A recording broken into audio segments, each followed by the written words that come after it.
புதுமை பெண்களாக இங்கு அமர்ந்திருக்கும் உங்கள் அன்பு தமிழச்சி ஒவ்வொருவருக்கும் என் அன்பின் நல்வாழ்த்துக்கள். இங்கே எவ்வளவு சாதனை பெண்களை பார்க்கும்போது ரொம்ப சந்தோஷமாக இருக்குது. ஸோ நீங்கள் எல்லாருமே ஒரு சேவையில் இணையிறது அதை விட எங்களுக்கு ரொம்ப பெரிய சந்தோஷம் இருக்கா. உங்களுக்கு சந்தோஷமா? ஓகே, சரி. ஒரு சின்ன கேள்வி, என்ன, உங்கள் வாழ்க்கையில் உணவுக்காக காத்திருந்த நாட்கள் உண்டா? சின்ன வயசுல இருந்து. இன்னும் கொஞ்சம் பேர் தானா? நான் இருக்கேன். சாப்பாட்டுக்காக காத்திருந்த நாட்களே கிடையாதா? அப்போ பாருங்க, எல்லாரும் பிளஸ்டட்லாம் சார் பாருங்க. சரி, அடுத்து பசி அடக்கணும்னா அந்த ஈரத்துணி கட்டுவாங்கன்னு சொல்லுவாங்க, தெரியுமா? ஈரத்துணி நினச்சி கட்டுவாங்க. அப்படி இங்கெல்லாம் யாரெல்லாம் கட்டியிருக்கீங்க? நான் கட்டி. ரொம்ப சந்தோஷம் உங்களை பார்த்ததில். அதில் நானும் உறுதியாக இருக்கிறதுல நான் ரொம்ப சந்தோஷப்படுறேன். ஸோ என்னுடைய வாழ்க்கையில் ஒரு சின்ன விஷயத்த சொல்லிவிட்டு அடுத்து நம்ம திட்டத்தை பற்றி நான் சொல்ல விரும்புகிறேன். நான் சென்னையிலேருந்து எங்கள் அப்பா எங்கள் ஊருக்கு கூட்டிகிட்டு போகும் பொழுது அங்கே அவருக்கு தொழில் இருக்கலை. சொந்த இடத்துல இருக்கும் பொழுது எங்கள் அம்மா தையல், அதுதான் எங்களுடைய சாப்பாடாகவே இருந்துச்சு. அதில் தையலில் வர்ற காசு தான். அப்போ எங்களுக்கு ஒவ்வொரு நாளோட உணவும் பார்த்திங்கன்னா ரொம்ப கஷ்டப்பட்டு தான் கிடைக்கும். ஸ்கூலுக்கு நான் போவேன். ஸ்கூலில் ஃபீஸ் கட்டாமலே ஒரு வருஷம் 10th வரைக்கும் அப்படி தான் படித்தேன். கடைசியாக தான் கட்டணும். ஸோ அங்கே போகும்போது பார்த்திங்கன்னா எனக்கு மத்தியான சாப்பாடு எப்போ வரும்னு தெரியாது. எல்லோரும் சாப்பிட்டுட்டு இருப்பாங்க, நான் வெயிட் பண்ணிகிட்டு இருப்பேன். மிஸ் எல்லாம் சொல்லுவாங்க, என்னம்மா உனக்கு வரலையா? வரல மிஸ். வெயிட் பண்ணுவேன். லன்ச் டைம் முடிஞ்சதுக்கு அப்புறம் சம்டைம்ஸ் வரும், அதுவும் சுட சுட கஞ்சி வரும், இல்லைன்னா கேழ்வரகு புட்டு வரும். இப்படி என் நாட்கள் கடந்தது இருக்குது. அப்போல்லாம் ஃப்ரெண்ட்ஸ் என்ன பண்ணுவாங்கன்னா, உங்களுக்கு தெரிஞ்சிருச்சு, ஓகே உங்களுக்கு ரொம்ப கஷ்டம் போல் இருக்குது, நம்ம என்ன ஃபஸ்ட்டே ஷேர் பண்ணலாம், வா இன்னும் நம்ம உட்காந்து சாப்பிட்லாம், வா மரியான்னு கூப்பிடுவாங்க. நான் அப்போ கூட வேண்டாம், நமக்கு ஒரு மாதிரி வெக்கமாக இருக்கும்ல. அப்படி இருந்த நாட்கள் உண்டு. வீட்டில் இருக்கும் போது எனக்கு எனக்கு ஒரு தங்கச்சி இருக்கா. எனக்கு 9 வயசு டிஃப்ரென்ஸ். அப்போ சொல்லுங்கள், நான் 8th 9th படிக்கிறேன்னா என் தங்கச்சி என்ன குட்டி பொண்ணு தானே. நாங்கள் வீட்டில் எதுவுமே இல்லாதப்போ 3 வேளை சாப்பாடு கூட இல்லாமல் இருந்த நாட்கள் உண்டு. அது பார்க்கறதுக்கு கொஞ்சம் ஹை ஸ்டாண்டர்ட் மாதிரி தெரியும், வெளியில் காமிச்சிக்க மாட்டோம் இல்லையா? நிறைய பேர் அப்படி தான் இருக்கோம்ல. அப்போ அந்த நேரத்தில் எங்களுக்கு ஒரு வேளை உணவு கிடைக்காதா அப்படின்னு ஏங்கிக்கிட்டு இருக்கும் பொழுது ஒரு பாட்டி வருவாங்க. இந்த சத்துணவில் சமைச்சிக்கிட்டு இருக்கிற பாட்டி. அவங்களுக்கு வேலையெல்லாம் முடிச்சுட்டு ஒரு 3 மணிக்கிட்ட வருவாங்க. அது எங்கள் தெருவுலேயே அந்த பாட்டி இருக்காங்க. அந்த பாட்டி ஒரு தூக்கில் அந்த சாப்பாடு கொஞ்சம் எடுத்துக்கிட்டு அவங்க வருவாங்களா. எங்கள் கேட்டு பெரிய கேட், முன்னால் சொந்தக்காரவங்களாம் இருக்காங்க, ஆனால் நாங்கள் தின்னோமன்னு யாரும் கேட்க மாட்டாங்க. அந்த பாட்டி வருவாங்களான்னு அப்படியே ஆவலாக பார்த்துட்ருக்கோம். அவங்க வரும்போது எங்களுக்கு எப்படி தெரியுமா, அந்த பாட்டி நல்லா கருப்பாக, நல்லா ஹைட்டாக, நல்லா அந்த தெரியும்ல அவங்க எப்படி வேலை செய்யும்போது இருப்பாங்க. ஆனால் எங்களுக்கு எப்படி தெரியுமா தெரியும், கடவுள் ஏதோ ஒரு ஏஞ்சல் அனுப்பின மாதிரியே இருக்கும் அவங்க சாப்பாடு எடுத்துகிட்டு வரும்பொழுது. ஸோ இப்படி உணவுக்காக தவிக்கிறவங்க, இன்றைக்கி நான் நல்லா இருக்கேன், ஆனால் இன்றைக்கும் உணவுக்காக தவிக்கிறவங்க நிறைய பேர் இருக்காங்கல்ல, இருக்காங்க தானே? 733 மில்லியன் மக்கள் பசி எதிர்கொள்கிறாங்களாம். 733 நம்ம பக்கத்து வீட்டில் இருக்கிறது கூட நம்மளுக்கு தெரிய மாட்டேங்குதுல்ல இல்லை? இந்தியாவில் பார்த்திங்கன்னா, சரி உலகத்தையே ஃபஸ்ட்டு பார்ப்போம், அப்புறமா இந்தியாவை பார்க்கலாம். இந்தியாவில் பார்த்திங்கன்னா 25,000 பேர். என்னது 25? ஒரு நாளைக்கு சொல்கிறேன், ஒரு நாளைக்கு 25,000 பேர் உணவு பற்றாக்குறையினால உயிரிழக்கிறாங்க, மரிக்கிறாங்க. அதில் 10,000 பேர் குழந்தைங்க தான். புரியுதா? இப்படிப்பட்ட உலகத்துக்குள்ளே தான் நம்ம வாழ்ந்துக்கிட்டு இருக்கோம். நம்ம கடந்து வந்துட்டோம், ஆனால் நிறைய பேர் கடக்க முடியாமல் மறைச்சிக்கிட்டு இருக்காங்க. தனி மனிதனுக்கு உணவில்லை எனில் இந்த ஜெகத்தினை அழித்திடுவோம் என்று சொன்னார் பாரதியார். தெரியுது ஓகே. ஸோ அந்த தனி மனிதனுக்கு உணவில்லை என்ன பண்ணுமா, ஜெகத்தை அழிக்கணுமா? நம்ம யாராவது பண்ணுறோமா? ஜெகத்தெல்லாம் அழிக்க வேண்டாம், அட்லீஸ்ட் ஒரு உணவு கொடுக்கலாம்ல. ஆனால் அந்த பாரதியார் வாழ்ந்த இந்த மண்ணில் 20 கோடிக்கும் மேலே இந்தியர்கள் ஒரு நாளைக்கு இரவு பசியோடு தான் தூங்குறாங்களாம். அதாவது சாப்பிடாம உறங்க போகிறாங்க. எத்தனை பேர்? 20 கோடி. கேட்குதா? எத்தனை பேர்? என்ன சொல்லுங்க, இங்கிலீஷில் சொல்லணுமோ? நீங்களுக்குலாம் இங்கிலீஷ் தான் தெரியும், தமிழ் தெரியாதுல்ல? அப்படியா? 20 crores கேட்குதா? கையில் காசாக சொன்னீங்கன்னா நல்லாயிருக்கும். அப்படி தானே? 20 கோடி பேர் இரவு தூங்க போகும்போது இறக்குறாங்க. சாரி, இரவு சாப்பிடாம தூங்க போகிறாங்க.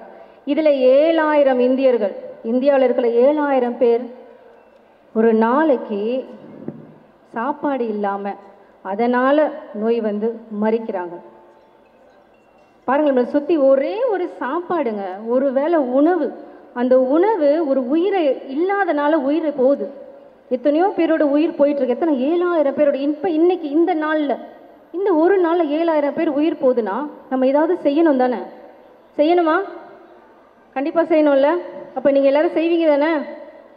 என்ன செய்யலாம் சொல்லுங்கள். நம்ம எல்லாராலும் எல்லாமே செய்ய முடியாதுல்ல. நீங்கள் எத்தனை பேருக்கு இறங்கி போய் சாப்பாடு கொடுக்க முடியும்?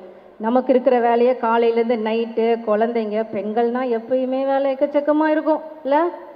இதில் பக்கத்தில் போய் யாருக்கு சாப்பாடு இல்லைன்னு எப்போ நான் கொண்டு போய் கொடுக்கறது? ஆனால் நீங்கள் எல்லாருமே ஒரு அன்பு தமிழச்சியாக இருக்கிறனால கண்டிப்பாக ஏதோ ஒரு வகையில் உதவி செய்ய முடியும். ஆமால, இந்த எண்ணத்தை கொண்டு தான் 2018ஆம் ஆண்டு செப்டம்பர் மாதத்தில் NBS பசியாற்றுவோம் திட்டம் ஆரம்பித்தாங்க. எப்படி? NBS பசியாற்றுவோம் திட்டம் செப்டம்பர் 2018 ஆரம்பிக்கப்பட்டது. இது மூலமாக நிறையா பேருக்கு என்னது, ஒரு தினமும் 100 பேருக்கு அவங்க உணவளிச்சுக்கிட்டு வர்றாங்க. இந்த உணவளிக்கிறது காலப்போக்கில் எப்படியாச்சு பசியாற்றுவோம் வாகனம் மூலமாக ஒரு இடத்துக்கும் போய் என்ன பண்ணிட்டு இருக்காங்க, நிறையா பேருக்கு உணவை கொடுத்துக்கிட்டு இருக்கிறாங்க. நம்மளால் நேரில் போய் கொடுக்க முடியாட்டியும் இப்படி கொடுக்குறவங்களுக்கு நாம் சப்போர்ட் பண்ணும் பொழுது அந்த உணவு யார் கொடுத்ததா வருது? நம்ம கொடுத்ததா தானே இருக்கும். ஒரு நாளைக்கு கொடுத்துருக்கு 50 ரூபா இருந்தால் கூட அந்த வயிறு பசியாகும். அந்த உயிரை நம்மளால் காப்பாற்ற முடியும். அதை நம்ம செய்வோம்ல, செய்யலாமா? இந்த பசியாற்றும் திட்டம் இப்போ 2018 இந்த வருஷம் என்னது, என்ன வருஷத்தில் இருக்கும்? 2025 25 தானே? அப்போ எத்தனை வருஷம் ஆச்சு? 7 வருஷம் ஆச்சா? 7 ஆண்டுகள் நிறைவை கொண்டாடுகிற இந்த ஆண்டு செப்டம்பரில் பசியாற்றுவோம் குடில் திட்டத்தை ஒவ்வொரு அரசாங்க ஆஸ்பத்திரியிலையும் நாம் போட போகிறோம். நல்ல திட்டமா? சந்தோஷமா? உங்களுக்கு தெரியும்ல, அரசாங்க ஆஸ்பத்திரியில் உள்ள நுழையிறவங்களாம் எப்படி இருப்பாங்க யோசிச்சு பாருங்க. சாப்பாடை பற்றி யோசிக்க முடியுமா உங்களால்? யோசிக்கிறதுக்கு என்னமே இருக்காதுல்ல. அதாவது எதுக்கு வர்றோம், போகும்போது உயிரோட போவோமா? சில பேர் அப்படி வருவாங்க, என்னென்ன நோய் இருக்குன்னு தெரியாது, சுகமாயி போவோமா இப்படின்ற எண்ணங்கள். நோயாளியும் சரி, அவங்க கூட வர உறவினர்களும் சரி அப்படி தான் வருவாங்க. நம்மளால் அவங்களுக்கு சுகத்தை கொடுக்க முடியாதுல்ல. நம்மளாம் யாருமே டாக்டர்ஸ் கிடையாது, ரைட்? ஆனால் வர்ற ஒவ்வொருடைய பசியையும் நம்மளால் ஆற்ற முடியுமா? அப்போ நீங்கள் எல்லாருமே இந்த திட்டத்தில் இணைந்து உங்களால் முடிஞ்சதை நீங்கள் கொடுத்து சப்போர்ட் பண்ணுவீங்க அப்படின்ற நம்பிக்கை எனக்கு இருக்குது. பண்ணுவீங்களான்னு NBS சாருக்கு சொல்லுவீங்களா? பாலா சாருக்கு இங்கே கை தட்டி சொல்லுங்கள் பார்ப்போம், யார் யாரெல்லாம் உதவி பண்ணுவீங்கன்னு. மேலே இருக்கவங்கலாம் இல்லை, உங்களுக்கெல்லாம் கிடையாதா? நீங்களும் இருக்கிறீங்க, வந்திருக்கீங்கல்ல, சொல்லுங்கள். ஒருவருடைய பசியை ஆற்ற நீங்கள் முன் வரும் பொழுது கண்டிப்பாக என்ன பண்ணுவாங்க, உங்களுக்கு அந்த புண்ணியம் சேருங்களே. எல்லா மதங்களும் அதைத்தான் சொல்லுது. எல்லா மதங்களும் சொல்லுதில்ல, பசி உள்ளவனுக்கு ஆகாரம் பசியாக இருந்தேன்னு எனக்கு ஆகாரம் கொடுத்தீர்கள் அப்படின்னு பைபிளில் சொல்கிறது. அதில் என்ன சொல்லுவார்னா, நாங்கள் எங்கப்பா பசியாக நீங்கள் இருந்தீங்க, கடவுள் எப்போ நம்ம பார்த்தோம்? கடவுளுக்கு போய் சோறு கொடுத்தோமா நம்ம? இல்லை. அப்போ தான் சொல்கிறாரு, மிகவும் சிறியவர்களாகிய இவர்களில் ஒருவனுக்கு நீங்கள் எதை செய்தீர்களோ அதை எனக்கே செய்தீர்கள் அப்படின்னு சொல்கிறார் கிறிஸ்து. ஸோ எல்லா மதம் என்ன சொல்லுதுன்னா, கடவுளுக்கு நீங்கள் எல்லாம் பணி செய்யணுமா, அவங்களில் எல்லாருக்குமே நீங்கள் கடவுளை போய் கும்பிடுங்க, எல்லாம் பண்ணுங்க. ஆனால் அவருக்கு ஒரு தொண்டு செய்யணும்னு நீங்கள் ஆசைப்படுறீங்கன்னா அதற்காகத்தான் இங்கே ஒரு வழியை நமக்கு ஏற்படுத்தி கொடுத்துருக்கிறார். பசியாக இருக்கிற ஒருவருக்கு நீங்கள் கொடுக்குற அந்த உணவு, அது நீங்கள் கும்பிடுற கடவுளுக்கே கொடுக்குற உணவாக இருக்குது. அதனால் இந்த NBS பசியாற்றுவோம் குடில் திட்டத்தில் நீங்கள் எல்லாரும் இணைந்து புண்ணியங்களை சேர்த்து கொள்ளுங்க. ஓகே, தேங்க்யூ, நன்றி. ஆக்சுவலாக எல்லாருக்கும் டைம் ஆயிடுச்சு. எல்லோரும் மற்ற டிஸ்ட்ரிக்ட்ஸில் தான் வந்திருக்கீங்க. ஸோ அதனால் நிறைய பேசணும்னு ஆசை. ஆனால் நான் ரொம்ப டைம் எடுத்துக்கல. ஒரு 5 மினிட்ஸில் சில இன்ஃபர்மேஷன் கொடுத்துட்டு நான் போயிடுறேன். அதுக்கப்புறம் இதில் முக்கியமாக சில விஷயங்கள் ஃபார்மலாக வந்துடுறேன். இந்த நிகழ்வு நடக்கிறதுக்கு ஒரு பெரிய டீமோட ஹார்ட் ஒர்க்கில் தான் இந்த இடத்துக்கு நாங்கள் வந்திருக்கோம். ஸோ எங்கள் டீம் சார்பாக தான் இந்த இடத்துல நான் பேசிகிட்டு இருக்கேன். கடந்த ஒரு வாரமாக நைட்டு தூக்கம் இல்லாமல் ஃபுல் டெடிகேஷனாக ஒர்க் பண்ணி தான் இந்த ஈவெண்ட்டை நாங்கள் சிறப்பிக்கிறோம். அதனால் ஃபர்ஸ்ட் ஆஃப் ஆல் என் டீமுக்கு நான் என்னோட தேங்க்ஸ் சொல்லிக்கிறேன். அதுக்கப்புறம் இந்த மாதிரி அன்பு தமிழச்சி நிகழ்வு நடக்குது அப்படின்னு நாங்கள் சொல்கிறப்ப எங்களோட அழைப்பை ஏற்று வந்த வினோதினி மேடம் ஆக்டர்ஸ் அவங்களுக்கு என்னோட மனமார்ந்த நன்றியை தெரிவிச்சுக்கிறேன். அதே மாதிரி பேரரசு சார், ஸோ லாஸ்ட் ஈவெண்ட்லேயே 2 பேருமே வந்து எங்களுக்கு சிறப்பாக சப்போர்ட் பண்ணி கொடுத்தாங்க. ஸோ அடுத்த ஈவெண்ட் பண்ணுறேன் சார் அப்படின்னா, ஸோ இன்றைக்கி அவருக்கு ஏகப்பட்ட ப்ரோக்ராம். நடுவில் திடீர்னு ஒரு வாட்டி ஃபோன் பண்ணி கேட்டார். 2 மேஜர் திங் நடக்குது. சார் வந்து டைரக்டர் எழுதலை, செக்ரட்டரியாக இருக்காங்க, முக்கியமான போஸ்ட்டில் இருக்காங்க. இன்றைக்கி 2 நல்ல விஷயங்கள் அவரோட சார்பாக நடக்குது. விஜய் சாரோட பர்த்டே தெரியும் இல்லையா இன்றைக்கி? ஆக்சுவலாக நாங்கள் அன்எக்ஸ்பெக்டடாக தான் ஃபிக்ஸ் பண்ணோம். இன்னொரு விஷயம் உங்களுக்கு தெரியுமா, விஜய் சார் நம்ம பக்கத்தில் தான் நிற்கிறாரு. இதே இங்கேருந்து ஒரு 2 கிலோமீட்டர்ஸில் தான் இப்போ விஜய் சார் ஆக்சுவலாக வந்திருக்காரு. இப்போ நம்ம டீம் அனுப்பிச்சிருக்கேன், முடிஞ்சால் லக்கு வரலாம். ஸோ அந்த ப்ரோக்ராமே சார் கேன்சல் பண்ணிட்டு இங்கே வந்தாங்க. அதே மாதிரி இன்னைக்கு ஜூன் 22 மதுரையில் முருகரோட பெரிய மாநாடு நடக்கு தெரியும் இல்லையா? ஸோ அதுலேயே ஒரு செலிப்ரிட்டியாக கூப்பிட்டுருந்தாங்க. என்னை கேட்டார், சார் உங்களை நம்பி சொல்லிட்டேன் சார்னு. சரி சரவணன் சொல்லிட்டு 2த்தையும் கேன்சல் பண்ணிட்டு இங்கே வந்தாங்க. ரொம்ப தேங்க்ஸ் சார். அதே மாதிரி தமிழகம் முழுவதும் ஒரு மாவட்டத்தில் இருந்தும் பஸ் பிடிச்சி கஷ்டப்பட்டு இந்த இடத்துக்கு வந்திருப்பீங்க. உங்கள் எல்லாருக்கும் என்னோட மனமார்ந்த நன்றிகள். அன்பு தமிழச்சி பேர் நல்லா இருக்கா? இந்த பேர் கேட்டோடனே நிறைய பேர் சந்தோஷப்பட்டாங்க. ஆக்சுவலாக இந்த ப்ரோக்ராமுக்கு எஸ்எஸ்சி சார்லாம் வரதா இருந்தாங்க, வரேன்னு சொல்லிட்டாரு. கடைசியில் பார்த்தா விஜய் சார் பர்த்டேன்னு அதுவும் மிஸ் ஆச்சு. ஆனால் அடுத்த ப்ரோக்ராமுக்கு டெஃபினட்டாக வரேன்னு சொல்லியிருக்காரு. ஸோ பெரிய ஆட்களே அந்த பேரை பார்த்து ரொம்ப ஆச்சரியப்பட்டாங்க. ஸோ அதுக்கு ஒரு சின்ன டெஃபினேஷன் கொடுத்துட்றேன். ஸோ அன்பு தமிழச்சி ஏன் நாங்கள் சூஸ் பண்ணோம் அப்படின்னா, ஒரு உயிரினமும் அதிகமாக விரும்பக்கூடியது அந்த அன்பு அப்படின்ற ஒரு விஷயத்தை தான். கரெக்டாக இல்லையா? ஸோ அதை முதலாக வச்சு தமிழச்சி உங்களோட சிறப்பை வெளியில் கொண்டு வரணும் இல்லையா? ஸோ மனித குலத்தின் அடிப்படையில் தமிழர்கள் தான் நம்ம முன்னோடி நிற்கிறோம். ஸோ அதில் தமிழச்சியை முதல்ல சிறப்பிக்கணுன்றதுக்காக தான் அன்பு தமிழச்சி அப்படின்னு கொண்டு வந்திருக்கோம். ஸோ 20 வருஷத்துக்கு முன்னாடி பெண்கள் வெளியில் வந்து எந்த ஒரு வேலையும் செய்ய முடியாத கட்டாயத்தில் நம்மளாக இருந்தோம். ஆனால் இன்றைக்கி காலத்தின் கட்டளை, இன்றைக்கி எவ்வளோ துறையில் நீங்கள் எல்லாம் சாதித்து பல ஆங்கிளில் போராடி தான் ஜெயிச்சு வெளியில் வரீங்க. ஸோ உங்கள் எல்லாருக்கும் என்னோடய வாழ்த்துக்கள். ஸோ நிறைய பேர் என்னை கேட்டிருக்காங்க, என்ன லாபம் சரவணன் உனக்கு இந்த ஈவெண்ட் பண்ணுறதுனால, எதுக்காக இந்த ஈவெண்ட் பண்ணுறீங்க, எதுக்காக என்பிஎஸ்ல இப்படி ப்ரோக்ராம் கண்டக்ட் பண்ணுறீங்க அப்படின்னு கேட்டாங்க. ஸோ அதுக்கு இந்த இடத்துல ஒரு டிக்ளரேஷன் கொடுத்துட்றேன். ஸோ நிறைய பேருக்கு ஒரு வகையில் கடவுளோட வாழ்க்கையை வாழ்கிறாங்க. சில டாக்டர்ஸ் ஆகணும்னு நினைக்கிறாங்க, சில இன்ஜினியர்ஸ் ஆகணும்னு நினைக்கிறாங்க, சிலர் பெரிய பிஸ்னஸ் மேன் ஆகணும்னு நினைக்கிறாங்க, நிறைய ஏர்ன் பண்ணணும்னு நினைக்கிறாங்க. ஸோ ஒருத்தருக்கு ஒரு ஆசைகள், நான் இப்படி ஆகணும் அப்படி ஆகணும்னு அதோட பாதையை நோக்கி எல்லாரும் பயணிக்கிறாங்க. ஸோ எனக்கு ரொம்ப ஒரு பெரிய பேராசை ஒன்று உண்டு. அது என்னன்னா, நிறைய பேர் நினச்சிட்டு இருக்காங்க நிறைய பணம் சம்பாரிச்சுட்டா மிகப்பெரிய ஆள் ஆயிடலாம். ஸோ பணம் நிறைய இருந்துச்சு அப்படின்னா அவங்க தான் பெரிய ஆள் அப்படின்னு நினைக்கிறாங்க. நான் அதுக்கும் மேலே பேராசைப்பட்டு நிறைய மக்களை சம்பாதிக்கணும் அப்படின்ற ஆசையில் தான் இன்றைக்கி உங்களை நான் இந்த நிகழ்ச்சியை நாங்கள் நடத்துகிறோம்.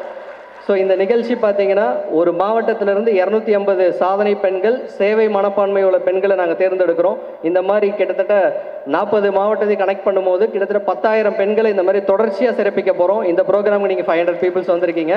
இது எவரி மந்த் கன்சிஸ்டண்ட்டாக நடக்க போகிற ஒரு ப்ரோக்ராம்.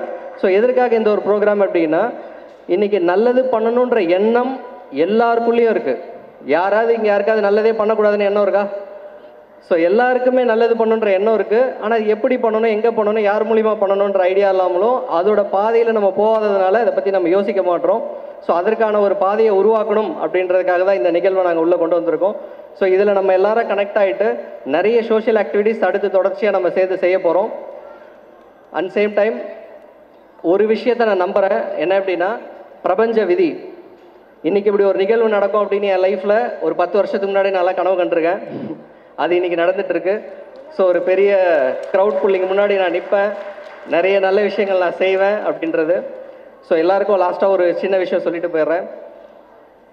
நம்ம எல்லாருமே ஒரு காலத்தில் ஒரு 20 வருஷத்துக்கு முன்னாடி போனால் அண்ணன் தம்பி சொந்தக்காரங்க வீட்டுக்கு போகிறது அப்படின்னு எல்லாம் சந்தோஷமாக தான் இருந்தோம்.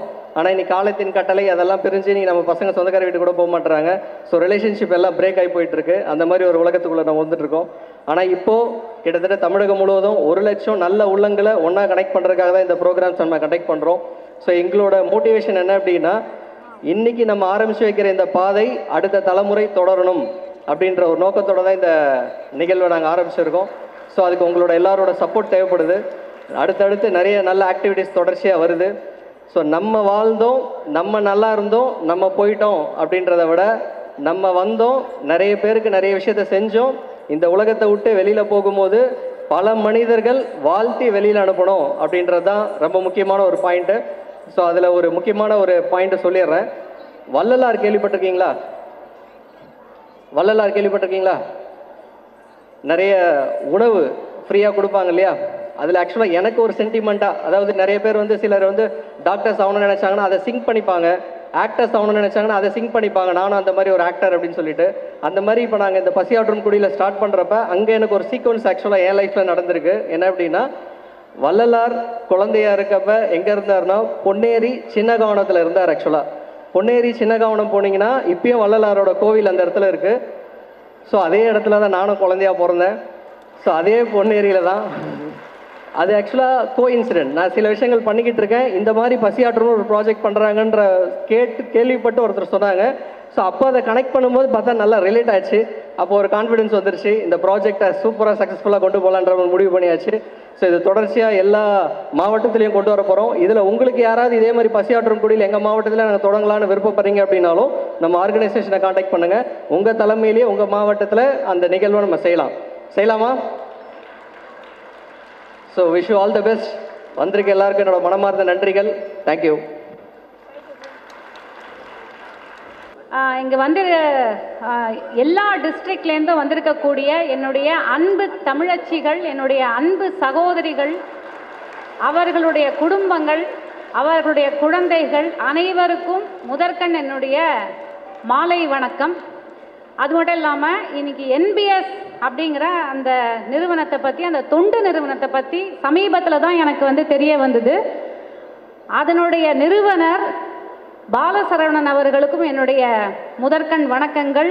இங்கு என்னோடு பயணித்து கொண்டிருக்கும் சினிமாவில் எங்களுடைய சீனியர் இயக்குனர் பேரரசு அவர்களுக்கும் என்னுடைய வணக்கங்கள். இந்த நாள் வந்து ரொம்ப இனிமையான ஒரு நாளாக நான் வந்து கருதுகிறேன். ஏன் அப்படின்னா, ஃபஸ்ட்டு வந்து ஒரு காலத்தில் வீட்டுக்கு வீடு என்ஜினியர் இருப்பாங்க. அந்த 2000க்கு அப்புறம் நிறையா என்ஜினியர்ஸு, வீட்டுக்கு வீடு ஐடி எம்ப்ளாயீஸ். அதுக்கு முன்னாடி பார்த்தீங்கன்னா வீட்டுக்கு வீடு தெருவுக்கு தெரு வந்து கவர்மெண்ட் எம்ப்ளாயீஸ், பேங்க் எம்ப்ளாயீஸ், இந்த மாதிரி இருந்தாங்க. அதுதான் வந்து பெரிய அச்சீவ்மெண்ட். என்ன ஆகணும் அப்படின்னு ஒரு குழந்தைகிட்ட கேட்டால் நான் டாக்டர் ஆகணும், என்ஜினியர் ஆகணும் அப்படின்னு சொல்லுவாங்க. ஆனால் இன்றைக்கி யார்கிட்ட கேட்டாலும் வீட்டுக்கு வீடு இன்ஸ்டாகிராம் இன்ஃப்ளூயன்சர் தான் இருந்துட்டு இருக்காங்க. எல்லாருமே வந்து ஒரு இன்ஃப்ளூயன்சர். ஒரு கேமராவை வச்சுக்க வேண்டியது, வச்சுட்டு பாத்ரூம் டூர்லாம் ஒரு காலத்தில் பண்ணிட்டு இருந்தாங்க. ஆனால் இன்னைக்கு எந்த அளவுக்கு வந்துட்டாங்கன்னா, டாய்லெட் எப்படி அழகாக போவது அதற்கு வந்து ஒரு டியூட்டோரியல். நாங்கள் வந்து பெட்ரோல் போடுறோம், எப்படி அழகாக பெட்ரோல் போடுறோம் பாருங்கள், பைக்கை கொண்டு போய் பெட்ரோல் போடுறோம், இது பற்றின ஒரு டியூட்டோரியல் அப்படின்னு சொல்லிட்டு எல்லாரும் வந்து பிரபலத்தை தேடி தேடி ஓடிக்கொண்டிருக்கக்கூடிய இந்த காலகட்டத்தில் இங்கே கூட சகோதரி வந்து ஓ போடுங்க அப்படின்னு சொன்ன போது வாய்ஸ் வந்து கம்மியாக தான் இருந்தது. ஆனால் ஒரு நடிகருடைய பெயரை சொன்னவுடன் பெரிய அரங்கமே கைத்தட்டியது. அந்த அளவுக்கு வந்து சினிமா பிரபலங்கள், பிரபல்யம் மட்டும்தான் வாழ்க்கை அப்படிங்கிற ஒரு சமுதாயத்தில் நம்ம இயங்கிக்கிட்டு இருக்கிற இந்த நேரத்தில் யதார்த்த வாழ்க்கையில் இருக்கிற சகோதரிகளை அங்கீகரிக்கும் வகையில் அடையாளம் கண்டு அவர்களுக்கு, இல்லத்தரசிகளுக்கு, தொழில் முனைவோர், ஆசிரியர்கள், இந்த மாதிரி வந்து யதார்த்த வாழ்க்கையில், நடுத்தர வாழ்க்கையில் இயங்கிக்கிட்டு இருக்கிற இந்த பெண்களுக்கு அடையாளம் கண்டு அவர்களுக்கு விருது வழங்க வேண்டும், அவர்களையும் அங்கீகரிக்க வேண்டும். அவர்கள்தான் உண்மையான, அவர்கள் குடும்பத்துக்கு, அவருடைய அம்மாவுக்கு, அப்பாவுக்கு, மாமியாருக்கு, மாமனாருக்கு, கணவருக்கு, சகோதரருக்கு, எல்லாருக்கும் அவர்தான் உண்மையான இன்ஃப்ளூயன்சர் அப்படிங்கிறத தெரியப்படுத்தின இந்த நம் பாரத சேவை அவங்களுக்கு வந்து முதல்ல ஹேட்ஸ் ஆஃப். அதில் வந்து அன்பு தமிழச்சி, அதாவது ஒரு பெண் அப்படிங்கிறவ என்றைக்குமே வந்து யார் அவ அப்படின்னா, ஒருத்தருடைய மகளாக இருக்கிறாள், ஒருத்தருடைய வந்து கணவர் மனைவியாக ஆகிறாள், ஒருத்தருக்கு வந்து சகோதரியாக இருக்கா. அதனால் அதை வந்து அன்பு தங்கச்சி, அன்பு அம்மா, அன்பு அக்கா அப்படின்னு கூட வச்சுருக்கலாம். ஆனால் அன்பு தமிழச்சி ஜஸ்ட் அஸ் ஒரு தமிழச்சி, ஒரு பெண்ணாக நான் எந்த உறவு முறையும் இல்லாமல் தனித்து எனக்கே ஒரு அடையாளம் இருக்கிறது என்ற அந்த பேர்லயே வந்து ஒரு மிக சிறப்பான ஒரு விஷயத்தை வச்சிருக்காரு. அதுக்கு 2வது ஹேட்ஸ் ஆஃப். 3வது அவர் வந்து ஒன்று சொன்னார், வள்ளலார் அவரை பற்றி சொன்னார். எனக்கும் வந்து வள்ளலார் ரொம்ப பிடிக்கும். அந்த வள்ளலார் கோவிலை பற்றி நானும் கேள்விப்பட்டிருக்கேன். இன்று இவரை வந்து இளைய வள்ளலார் அப்படின்னு சொன்னால் கூட அது மிகையாகாது அப்படின்னு தான் நான் நினைக்கிறேன். ஏன்னா ஏதோ ஒரு எல்லாத்துலேயுமே வந்து ஒரு கோஇன்சிடென்ஸ் இருக்குது. இந்த பிரபஞ்சம் வந்து நமக்கு ஒரு கோஇன்சிடென்ஸை வந்து காட்டிகிட்டே இருக்குது.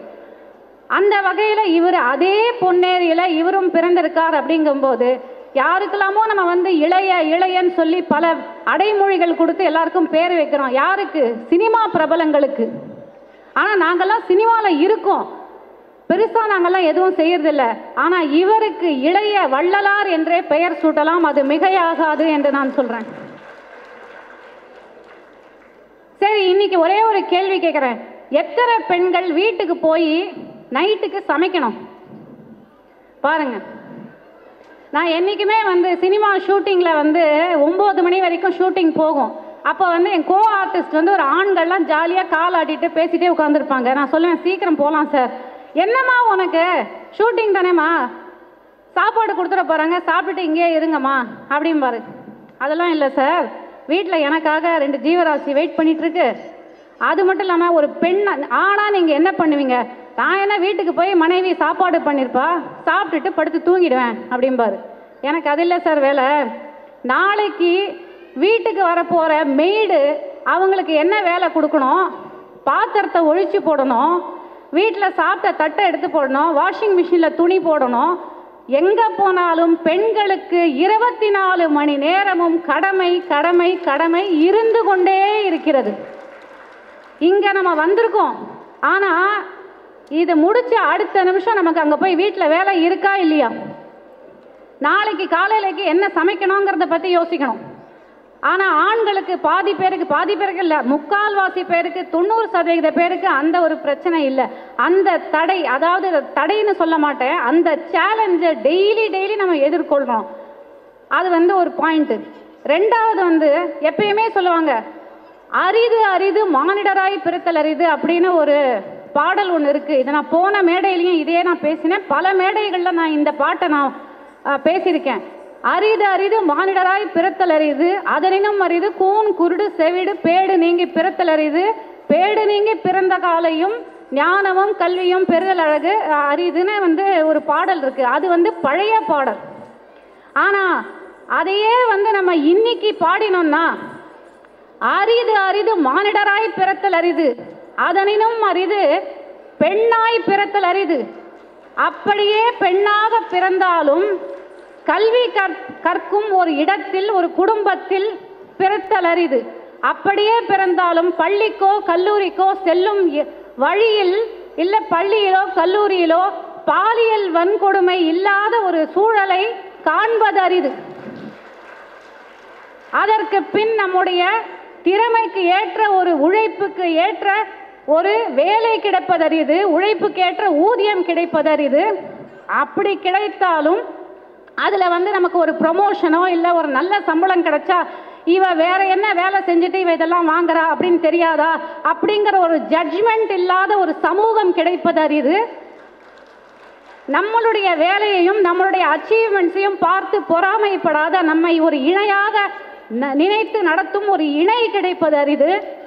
நம்ம வீட்டு வேலைக்காரியா மட்டும் நம்மளை நினைக்காத ஒரு மாமியார் மாமனார் நாத்தனார் புகுந்த வீடு குழந்தைகள் கிடைப்பது அரிது. அப்படின்னு அரிது அரிது அரிதுன்னு ஒரு பெண்ணுக்கு பிறந்ததுலேருந்து இறப்பு வரைக்கும் அரிதாவே வாழ்க்கை போய் கொண்டிருக்கிறது. ஆனால் இந்த அரிதுலையும் நம்மெல்லாம் என்ன டிப்ரெஸ் ஆகி உட்காந்துருக்கோமா? சகோதரி இப்போ சொல்கிறாங்க டான்ஸ் ஆடுங்கின உடனே ஒரு 2 பேர் எழுந்து டான்ஸ் ஆடுறாங்க. காலையில் எழுந்து அழகா என்ன ட்ரெஸ் இன்னைக்கு போடணும் அப்படின்னு ஒவ்வொருத்தரும் பிளான் பண்ணி அதுக்கு என்ன லிப்ஸ்டிக் ஷேட் போடணும், இந்த ட்ரெஸ்ஸுக்கு இந்த சாரீக்கு மேட்சாக என்ன ஆக்சசரிஸ் போடணும். நம்ம வாழ்க்கையை இவ்வளவு அரிதாக இருக்கக்கூடிய இவ்வளவு கஷ்டமாக இருக்கக்கூடிய இந்த சூழலிலும் ஒவ்வொரு பெண்ணும் தன்னை கொண்டாடி கொண்டுதான் இருக்கிறார். கொண்டாடிக்கிறோமா இல்லையா? நம்முடைய வாழ்க்கை வந்து கொண்டாட்டமாக தான் இருந்து கொண்டே இருக்கிறது. ஸோ அந்த வகையில் வந்து இன்னைக்கு இந்த ஒரு நிகழ்ச்சிக்கு வந்ததில் நான் வந்து ரொம்ப, அதாவது வந்து திருப்பி நான் சொல்கிறேன், நாங்கள்லாம் சினிமாவில் வந்து இருக்கோம். சினிமாங்கிற அந்த மீடியமே 4 பேர் பார்த்தா தான் எங்களுக்கு சோறு. அதனால் நாங்கள் வந்து ஒரு பிரபலம் அப்படின்னு தான் இருக்கமே தவிர அனைத்து பிரபலங்களும் நற்காரியங்கள் செய்வதில்லை. ஏன்னா சொல் தலை சிறந்த சொல் செயல் அப்படின்னு இங்கே எழுதியிருக்கு. அதே மாதிரி அதில் தலை சிறந்த செயல் நடிப்பா இல்லை, டாக்டர் வேலை பார்ப்பதா இல்லை, கற்பிப்பதா இல்லை, சேவை. அதை இன்னைக்கு செஞ்ச பெண்களை அங்கீகரிக்கும் வகையில் இந்த கூட்டம், இந்த அரங்கு நிறைந்திருக்கிறது. இந்த மாதிரியான ஒரு அழகான அரங்கத்தில் இன்னைக்கு ஒவ்வொரு பெண்ணும் நம்ம வந்து இன்னைக்கு வந்திருக்கோம். அண்ட் தொடர்ந்து நம்ம பேச போகிறோம். நான் எங்கேயும் போயிடல, இங்கே தான் இருக்க போகிறோம். உங்களுக்கு வந்து இந்த விருதை வழங்குவதற்கு நீங்கள் எந்த அளவுக்கு இதை வாங்குறதுல பெருமைப்படுறீங்கன்னு தெரியல. நிச்சயமாக இதை கொடுக்கறதுல நான் ரொம்ப ரொம்ப ரொம்ப பெருமைப்படுறேன். இந்த வாய்ப்பளித்தமைக்கு நன்றி கூறி விடை பெறுகிறேன். இங்கே தான் இருக்க போகிறேன், நான் எங்கேயும் போகல. வணக்கம். அனைவருக்கும் வணக்கம். ரொம்ப சந்தோஷமாக இருக்குது இன்றைக்கி உங்களை பார்த்ததில்.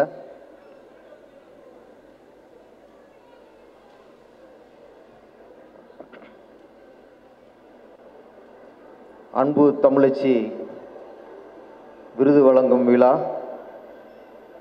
சில மாதங்களுக்கு முன்னாடி இதே நிகழ்ச்சி நடந்தது. அதில் நான் கலந்துக்கிட்டேன். அன்னைக்கு இருந்ததை விட இன்னைக்கு 4 மடங்கு இன்னைக்கு கூட்டம் ஜாஸ்தி, அதிகம். அது ரொம்ப பெருமையாக இருக்குது. ஏன்னா இதுதான் ஒரு ஆரோக்கியமான வளர்ச்சி. நான் அன்றைக்கி கூட்டத்தை பார்த்தோன்னே எனக்கு ரொம்ப பெருமையாக இருந்துச்சு. நம்ம அன்பு பாலசரவணன் சொன்ன மாதிரி இன்றைக்கி 2 நிகழ்ச்சி. ஒன்று திருப்பாச்சி படத்து மூலமாக எனக்கு வாய்ப்பு கொடுத்து எனக்கு இந்த பெரிய வாழ்க்கையை கொடுத்தவர் தளபதி விஜய் அவர்கள். அவருக்கு இன்று பிறந்த நாள். உங்கள் மூலமாக உங்கள் முன்னிலையில் அவர்களுடைய பிறந்தநாள் வாழ்த்துக்களை தெரிவிச்சுக்கிறேன். அப்புறம் நான் ஒரு முருக பக்தர். இன்னைக்கு மதுரையில் முருகர் மாநாடு பெரிய லெவலில் நடக்குது. பல தரப்புலேருந்து நம்மளுக்கு அழைப்பு, கட்சி சார்பாகவும் சரி, வேறு சில அமைப்புகள் சார்பாகவும் சரி. இன்னொன்று, நான் மதுரை மண்ணுக்காரேனா, எங்கள் மண்ணில் எனக்கு மாநாடு. ஆமாம், இது ஏற்கனவே நம்ம பாலசரவணன் வந்து இந்த டேட்டை கமிட் பண்ணிட்டாரு. நான் 2 கூட கேட்டுக்கிட்டேன், இது கன்ஃபார்மாக இல்லை, நான் இங்கே போகணுன்ட்டு. இல்லை சார், கன்ஃபார்ம்னாரு. நான் ஒன்று சொல்லிக்கிறேன், முருகர் மாநாட்டுக்கு போகிறத விட இந்த இதில் கலந்துட்டு எனக்கு பெருமையான விஷயம்.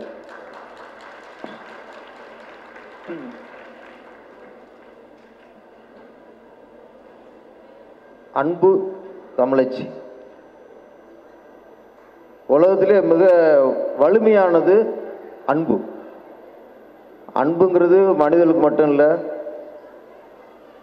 விலங்குகளுக்கு, பறவைகளுக்கும், எல்லாத்துலேயுமே அன்பு இருக்குது. அன்பு இல்லாமல் உலகம் இல்லை.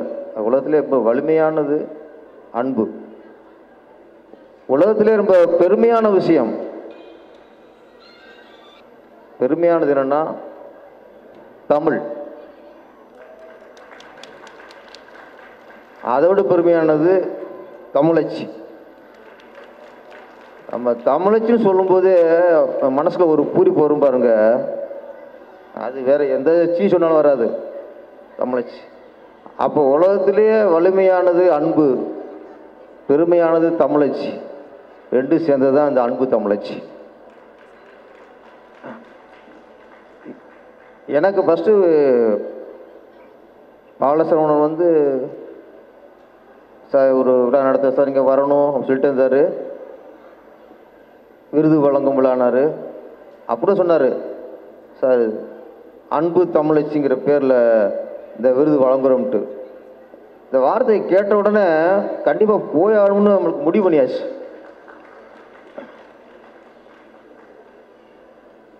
ஏன்னா வினோதி மேடம் நிறைய விஷயம் நிறைய விஷயம் நல்லா சொன்னாங்க. சொன்ன மாதிரி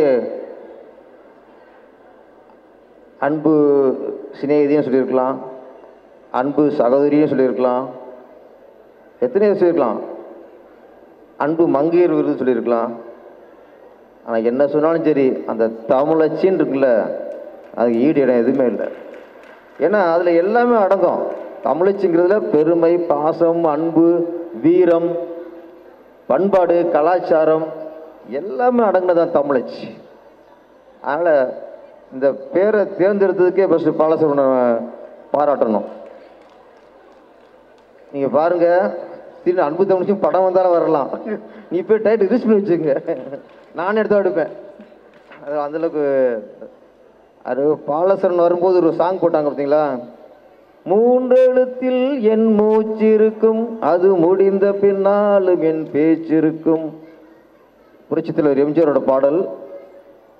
இந்த படம் எடுக்கும்போது புரட்சித் தலைவர் எம்ஜிஆர் அவர்கள் வந்து திமுகவில் இருந்தார். திமுக 3 எழுத்து. ஆக்சுவலி கருத்து என்னன்னா, 3 எழுத்து என் மூச்சு இருக்கும், அது முடிந்த பின்னாலும் என் பேச்சு இருக்குது. திமுக நினச்சி தான் எழுதுனது.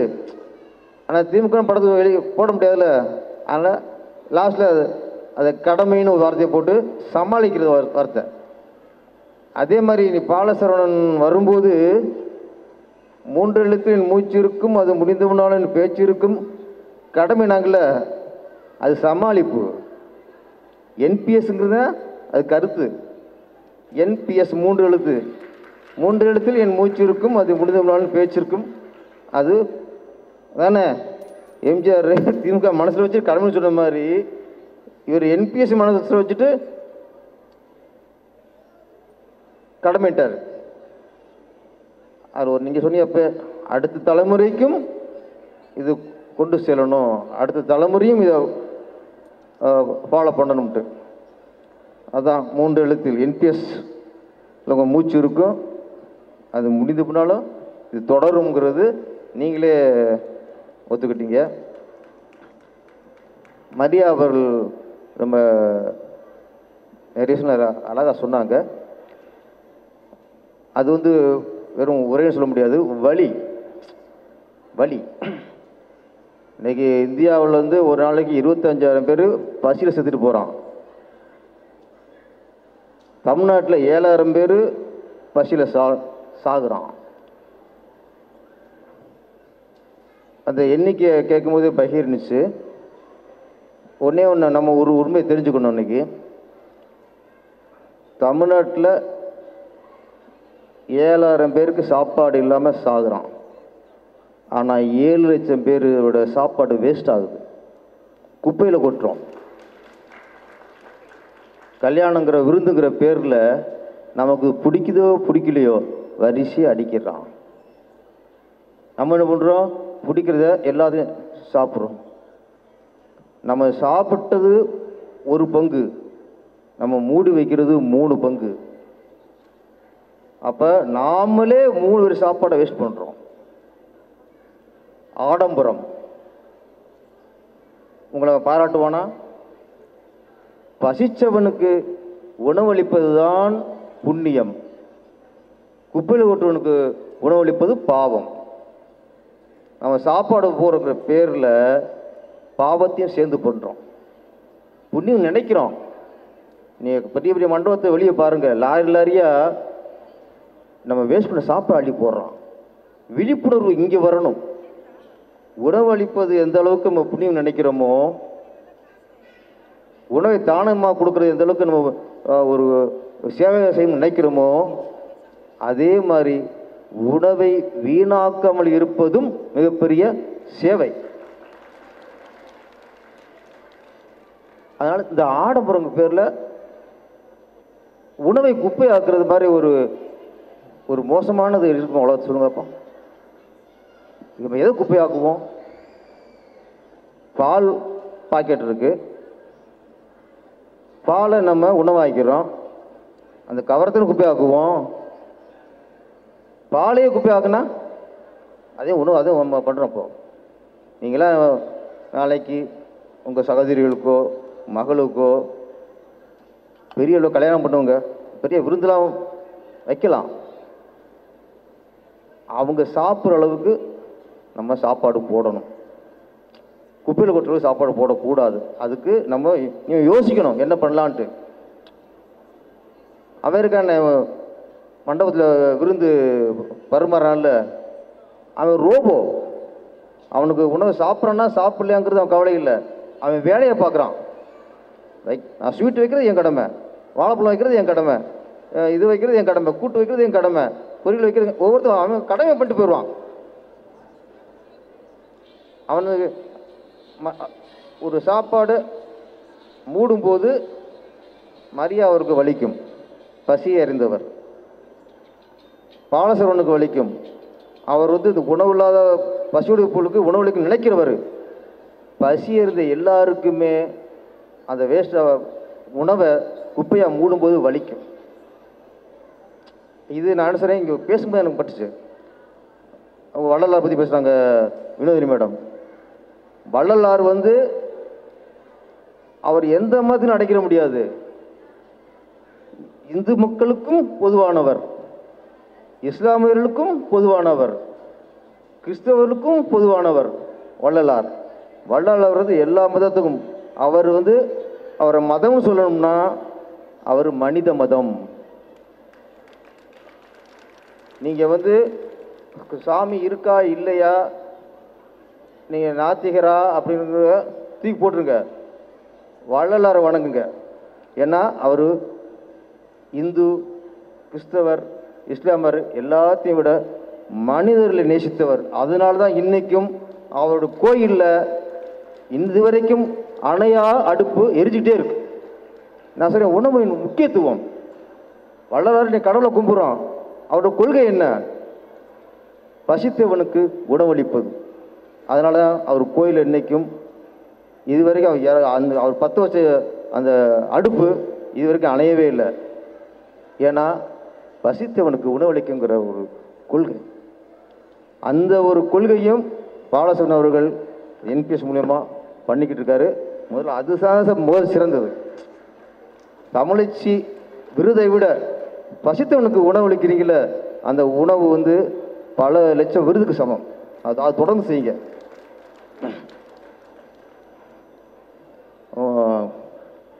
வினோதி மேடம் நல்லா பேசிட்டாங்க. அங்கே பேசும்போது ஒரு கொண்டு வந்தாங்க. நான் அது பெண்களுக்கான அடிமைன்னு சொல்லி வாங்கணும்னு பயந்துக்கிட்டு இருந்தேன். நான் கரெக்டாக சொல்லிட்டீங்க. என்ன சமையல் பண்ணுறது, வீடு இன்னமும் பெண்கள் தான் சமைக்க வேண்டியது இருக்குது. அப்படியே வேறு கோணத்தில் வருவான்னு சொன்னது. குடும்பத்தில் சமைச்சு போகிறது மாதிரி ஒரு புண்ணியம் எதுவுமே இல்லை மேடம். சிலதை பண்ணித்தான் ஆகணும், பெண்கள் பண்ணுவோம். இன்றைக்கி குழந்தைய பரதநாட்டியம் ஆடிச்சுங்க, அடுத்து ஆட போகுதுங்க. பரதநாட்டியங்கிறது பெண்கள் ஆடினா தான் பார்க்குற மாதிரி இருக்கும். நாலு ஆம்பளை ஆடணுங்க வைப்போம் முடியாதுல்ல. எப்படி பரதநாட்டியத்தை பெண்கள் ஆடினா தான் ரசிக்க முடியுமோ, அதே மாதிரி சமையலை பெண்கள் பண்ணா தான் ருசிக்க முடியும். இப்போ நான் போய் வீட்டில் பண்ணி வச்சுருக்கீங்களே, என் பொண்ணு எப்பா அப்படின்றான், என்னப்பா அவன் தேவையில்ல வேலைன்னு இருக்கேன்.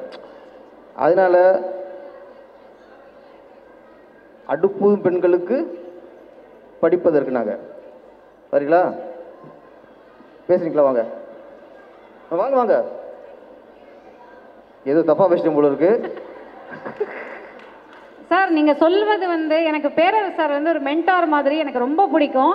ஒரே ஒரு விஷயம்தான் சார், என்னன்னா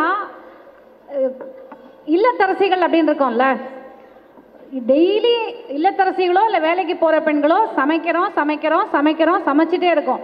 ஆனால் ஒரு நாள் கூட அதற்கான ஒரு ஊதியம் அப்படிங்கிறது யாருக்குமே கிடைக்கல. ஆனால் இதே இது ஒரு ஹோட்டலில் ஷெஃப் அப்படின்னு பார்த்தீங்கன்னா 90 to 95% ஆண்களை தான் எடுக்கிறாங்க. நானே பல ஹோட்டலில் ஹூஸ் த ஷெஃப் அப்படின்னு கேட்டால் யாராவது ஒரு ஜென்ஸ் தான் வருவாங்களே தவிர அதனால் அதையுமே எங்களுக்கு வந்து நீங்கள் செஞ்சாதாம்மா அழகு அப்படின்னு சொல்லி எங்கள் மேலே வந்து ஒரு அழகியலை திணிச்சு நாங்கள் வந்து அதை ஒரு ஓஹோ நம்ம செஞ்சாதான் நல்லது போல இருக்குது அப்படின்னு நம்ம நினச்சிக்கிறோம். ஆனால் அதுக்கு நமக்கு ரிட்டர்ன் என்ன கிடைக்குது அப்படின்னு பார்த்தா எதுவுமே கிடையாது, மேக்ஸிமம் எதுவுமே கிடையாது. அது ஒரு அன்பின் பேரில் நாங்களாக செய்கிறோம், அன்கண்டிஷ்னல் லவ்வில் தான் குடும்பத்துக்காக நம்ம செய்கிறோமே தவிர. இன்னைக்கு வந்து நீங்கள் சொல்கிறீங்களா இவ்வளோ பெரிய புண்ணியம் அப்படின்னு, இங்கே இருக்கக்கூடிய ஆண்கள் எல்லோருக்கும் நான் கேட்டுக்கொள்வது, இன்று இரவு தயவு செய்து வீட்டிற்கு சென்று நீங்கள் சமையுங்கள். அந்த புண்ணியத்தை இன்று ஒரு நாள் நீங்கள் பெறுங்களேன். அந்த புண்ணியத்தை நாங்கள் இன்னைக்கு ஒரு நாள் விட்டு கொடுத்துருவோம், தயவு செஞ்சு எடுத்துக்கோங்க அந்த புண்ணியத்தை. நாங்கள் சமைக்க ரெடி, நீங்கள் சாப்பிட ரெடியா? நீங்கள் வருஷக்கணக்கில் சாப்பாடு சமைச்சு போட்டாலும் நாங்கள் சாப்பிட்டே இருப்போம். நாங்கள் சமைச்சு விட ஒரு வாரம் தொடர்ந்து உட்காந்து சாப்பிட முடியுமா? நான் ஒன்றே சொல்கிறேன், அவங்க என்ன கேட்டாங்க தெரியுமா? நாங்கள் சமையல் பண்ணிட்டே இருக்குமே, இதுக்கான ஊதியம் இல்லை. நாங்கள் ஒரே ஒரு ஊதியம் நான் சொல்கிறேன். இப்போது எங்கள் அப்பா கல்யாணம் பண்ணிட்டாரு, பிள்ளை பிள்ளை பெற்றுட்டாரு. எனக்கு 30-40 வயசு ஆயிடுச்சு. அவங்க அம்மாவுக்கு 80-90 வயசு ஆயிடுச்சு. இவருக்கு 60-65 ஆயிடுச்சு. எங்கள் அப்பாவுக்கு அம்மாவுக்கு 10 வயசு கம்மி. ஆனால் சாப்பிடும்போது என்ன சொல்லுவார், எங்கள் அம்மா எங்கள் ஆத்தா சமையல் மாதிரி இல்லை பாரு. எங்கள் அம்மாவுக்கு கோவம் வரும், அவ்வளோ அழகாக மீன் குழம்பு வைப்பாங்க. அவங்க ஆத்தா சும்மா 4-5 மிளகா கிள்ளி போட்டு குழம்பு வைப்பாங்க. எங்கள் அம்மா ஏதாவது வித்தியெல்லாம் காட்டுவாங்க. என்ன பண்ணாலும் சரி, ஒரு புளித்துவையை வைப்பாங்க எங்கள் அம்மா. புளித்துவையல் சாப்பிட்டு எப்படி இருக்கு எங்கள் அம்மா வைப்பாங்க, நல்லா இருக்கு, ஆனால் எங்கள் ஆத்தா வைக்கிற மாதிரி இல்லைம்மா. புளித்துவையனே ஆத்தா.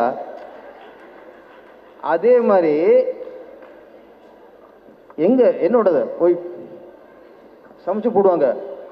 நான் என்ன சொல்லுவேன், எங்கள் அம்மா சமையல் மாதிரி இல்லைங்க.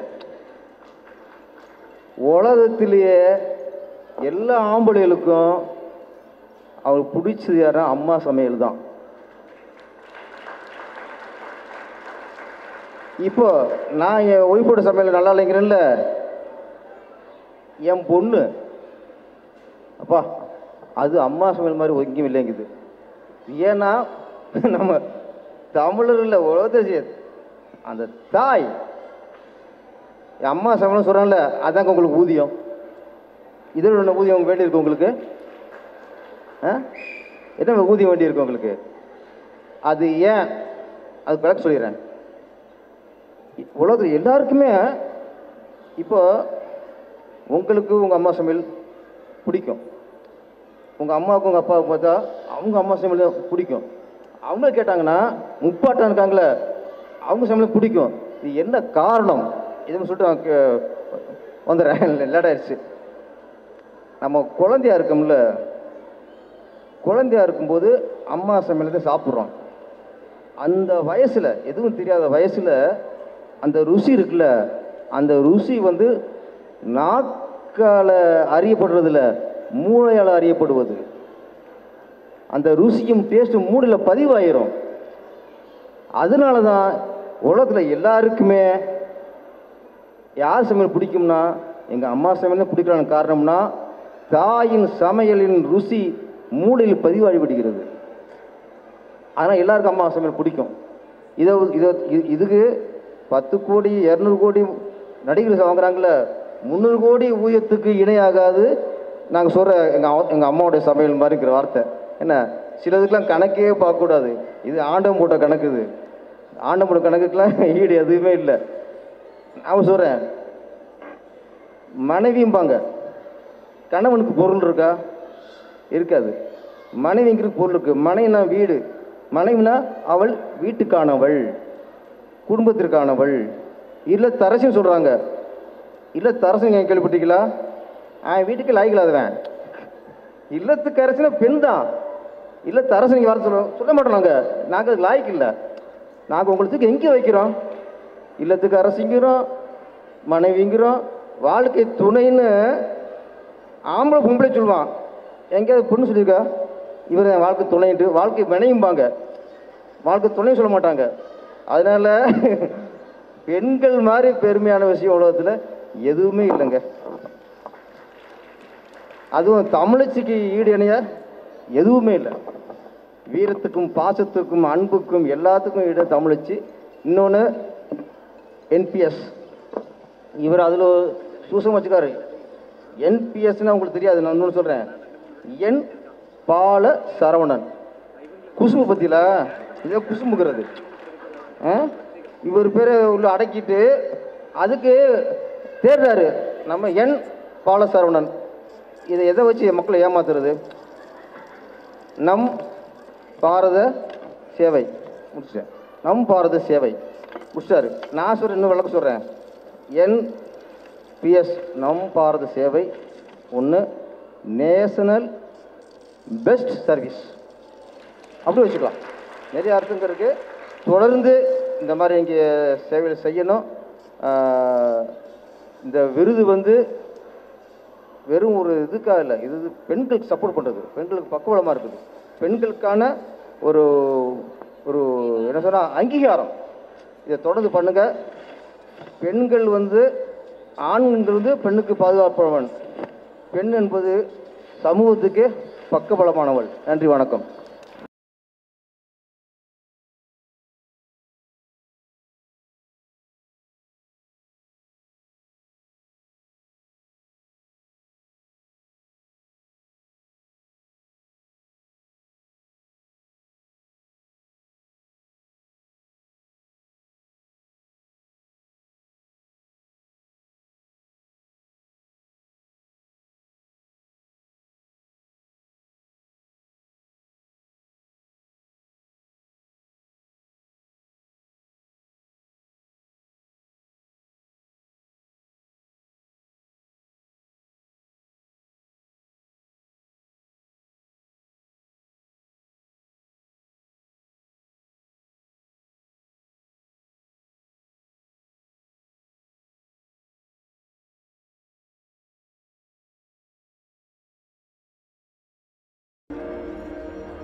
அடுத்ததாக சசிகலா ஸ்டாஃப் நர்ஸ் மேடம் வாங்க.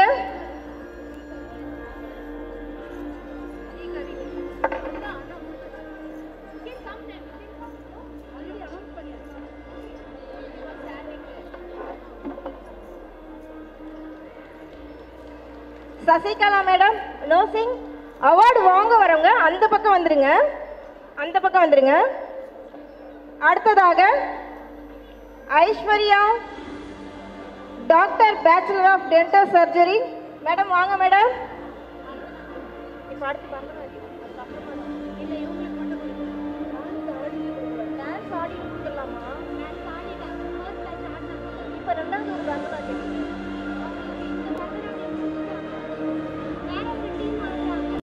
மேடம்.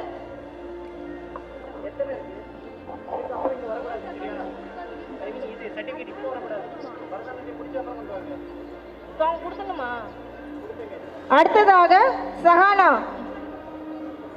சஹானாவோட சர்டிஃபிகேட்டுங்க.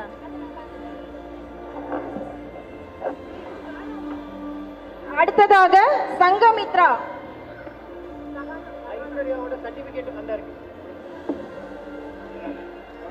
அடுத்ததாக தர்ஷினி, அடுத்ததாக ரக்ஷிதா, அடுத்ததாக அவந்திகா. சீக்கிரம் ஃபாஸ்டா ஓடி வாங்க.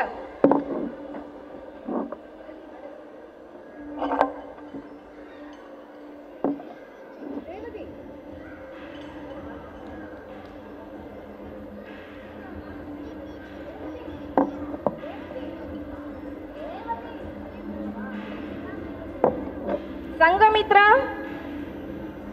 சங்கமித்ரா. அடுத்ததாக தர்ஷினி, தர்ஷினி.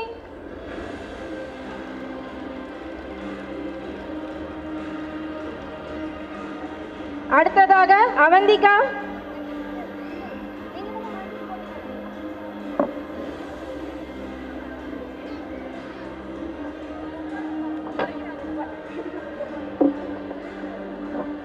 அடுத்ததாக டாக்டர் ரதிப்ரியா மேம்.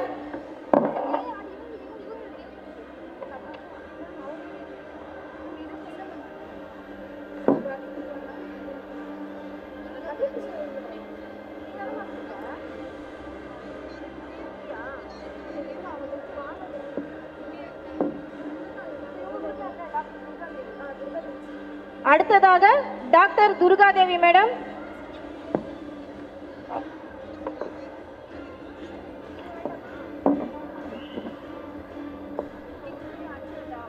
டான்ஸ்.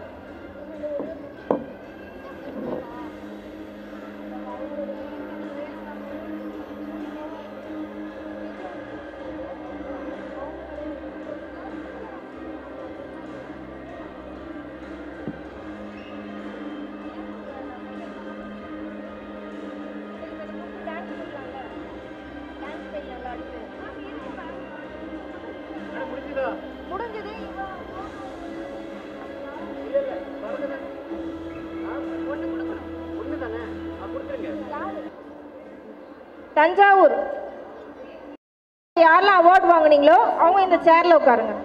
சேர்ல உட்காருங்க. குரூப் போட்டோ எடுத்துக்கலாம். ஸ்டெல்லா மேடம், அவார்டு வாங்கினவங்க சேர்ல உட்காருங்க மேடம், போகாதீங்க.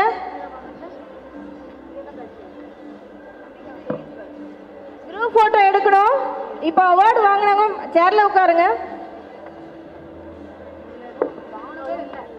அடுத்ததாக ஆற்றல் அம்பிகா மேம், ஆற்றல் ஜனசேவா சோஷியல் ட்ரஸ்ட் மேடமோட சன் வந்திருக்காங்களா?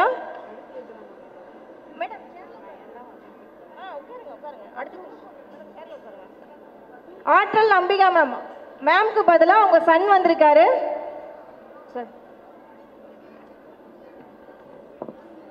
அடுத்ததாக Thilagavathi ma'am, nurse and social worker. Thilagavathi madam.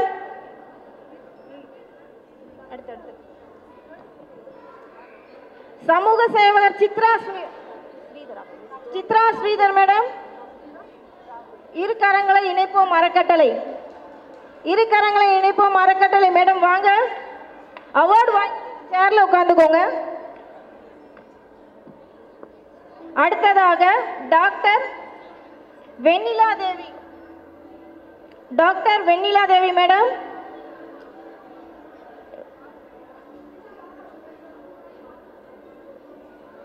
Award வாங்கிட்டு சேர்ல உட்காருங்க. குரூப் போட்டோ எடுத்துக்கலாம்.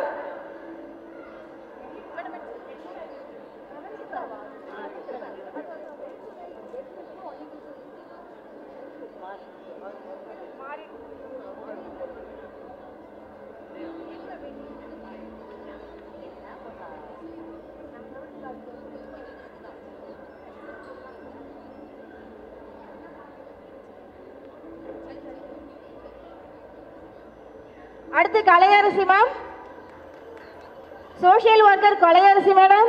ஃபாஸ்டா வாங்க ma'am. Kalaiyarasi ma'am, Kalaiyarasi ma'am. அடுத்து அடுத்து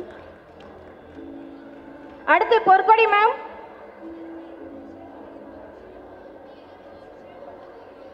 பொற்கொடி மேடம்.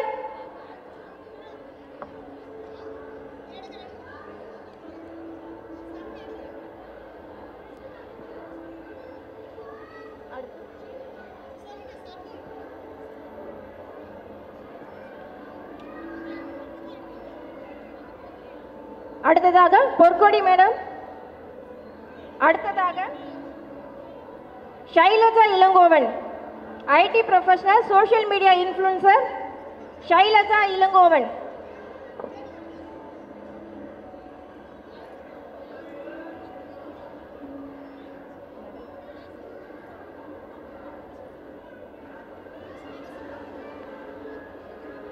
அடுத்ததாக ராதா மேடம். மேடம் அவார்டு வாங்கிட்டு சேர்ல உட்காருங்க. அடுத்ததாக Radha madam, admission coordinator guide, counselling service, Arasu and co trust. Latha sorry Radha madam, கொஞ்சம் ஃபாஸ்டா வாங்க please. Poornima ma'am, Shri Sai ladies beauty parlour. Poornima ma'am.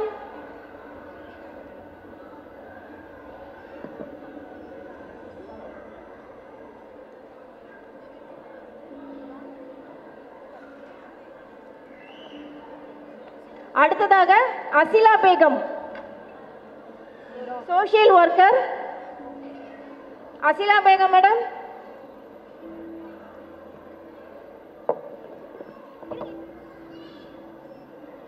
அடுத்ததாக ரீட்டா மேம், சோஷியல் ஒர்க்கர்.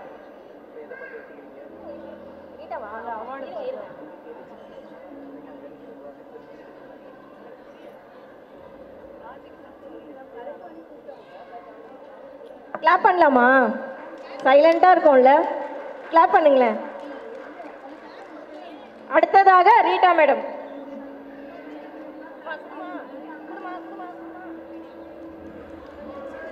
அடுத்ததாக Vasuki ma'am, social awareness trainer.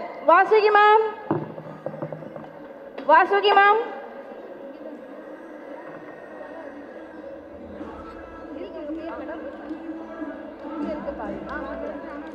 Vasuki madam, Vasuki madam இல்லையா? வாசுகி மேம் இல்லையா? அடுத்ததாக Revathi ma'am, triple A organiser. Revathi ma'am, Revathi ma'am followers தான் வாங்க. அடுத்ததாக Divya Bharathi ma'am, Rajeswari super market. Divya Bharathi ma'am, Divya Bharathi ma'am இல்லையா? இல்ல.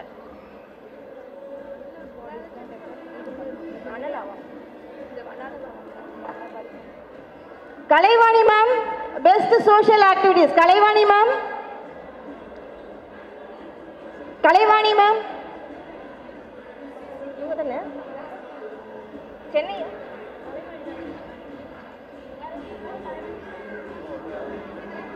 கலைவாணி அவங்க அவங்க அவங்க Jayashree Narayanan ma'am, Jayashree Narayanan ma'am, art எஜுகேஷனர், YouTuber. Jayashree Narayanan ma'am. அடுத்ததாக Tanuja ma'am, Tanuja Jayaraman ma'am. Award வாங்கினவங்க சேர்ல உட்காந்துருங்க, சேர் இல்லாதவங்க பேக்ல அப்படி நின்றுங்க. அடுத்ததாக தனுஜா ஜெயராமன், ரைட்டர், ஜர்னலிஸ்ட். அடுத்ததாக doctor Sujatha ma'am, doctor Sujatha ma'am. Sujatha ma'am இருக்கீங்களா? வாங்க மேம். சேர் இல்லாதவங்க அப்படியே பேக்ல நின்னுக்கோங்க மேம், தப்பா எடுத்துக்க வேண்டாம், அப்படியே பேக்ல நின்னுக்கோங்க. நெக்ஸ்ட் அவங்க வராங்க. அடுத்ததாக என் Kalaivani, innovator, எடுக்கேட்டர்.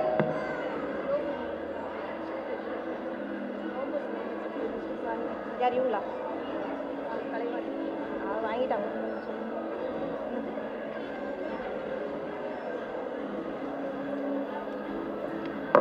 Doctor Sujatha ma'am. அடுத்ததாக பூங்குழி மேம், டைரக்டர், மலரும் முட்டுக்கள் trust. Poonguzhali ma'am.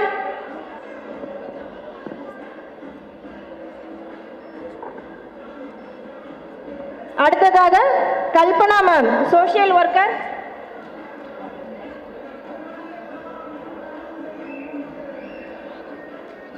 Kalpana ma'am. DJ கொஞ்சம் சவுண்ட் அதிகமா வச்சா நல்லா இருக்கும்.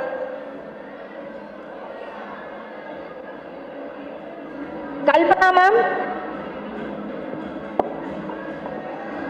அடுத்ததாக ஆர் மணிமேகலை, மணிமேகலை மேம்.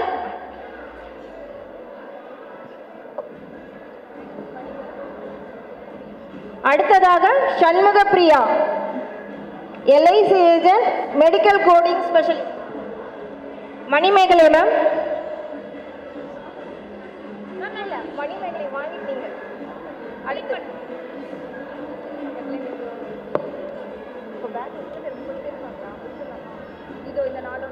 இல்ல, இங்க பிளேஸ் இருக்கு. சண்முக பிரியா மேம்.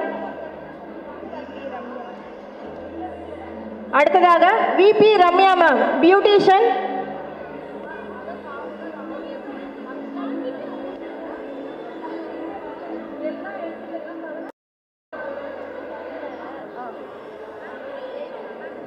எழுதிட்டீங்களா? பேர் அனௌன்ஸ் பண்ணிட்டுமா? மகேஸ்வரி மேம். அவங்களுக்கு பதிலாக இவங்க வாங்குறாங்க. Kalaivani ma'am. Kalaivani ma'am. R Kalaivani.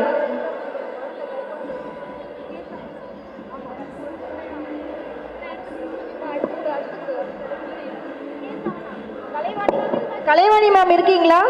R Kalaivani இருக்கீங்களா? அடுத்ததாக சஹீதா ஃபெரோசோன்.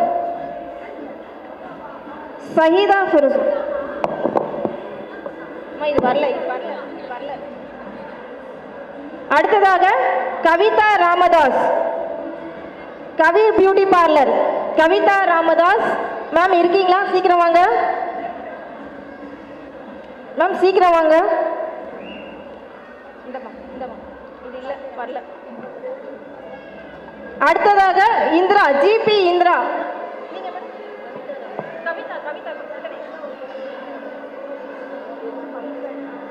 அடுத்ததாக GP Indira, mehndi artist. GP Indira ma'am சீக்கிரம் வாங்க.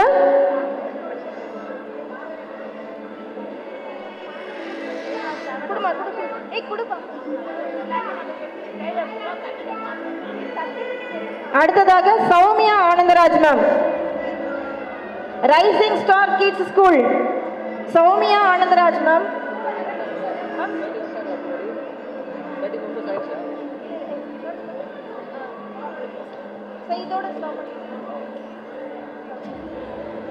Doctor Annie Mary madam. Doctor Annie Mary madam, institute of fine arts இருக்காங்களா? டாக்டர் அன்னிமேரி மேடம் ஃபாஸ்ட் ஆகும். குரூப் ஃபோட்டோ எடுத்துக்கலாம். இப்போ அவார்டு வாங்கினவங்க எல்லாம் கொஞ்சம் கோஆப்ரேட் பண்ணுங்க.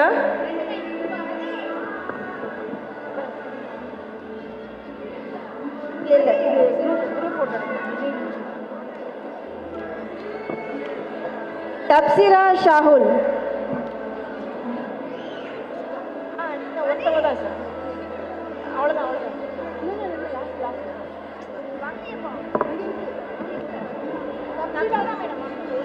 செய்யும்.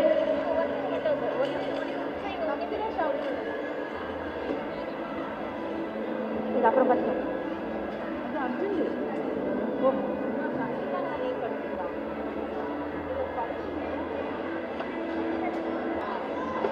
ஒரு குரூப் போட்டோ எடுத்துக்கலாம். ரெடியா?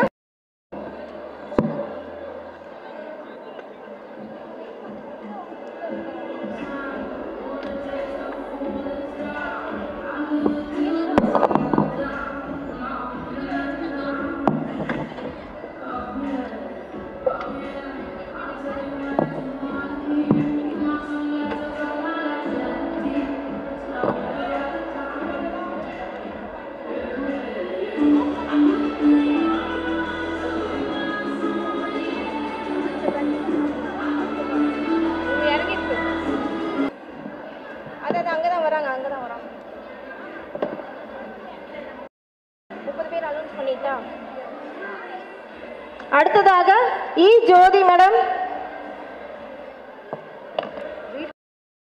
அடுத்ததாக Kumudha ma'am, best teacher. Second சரி.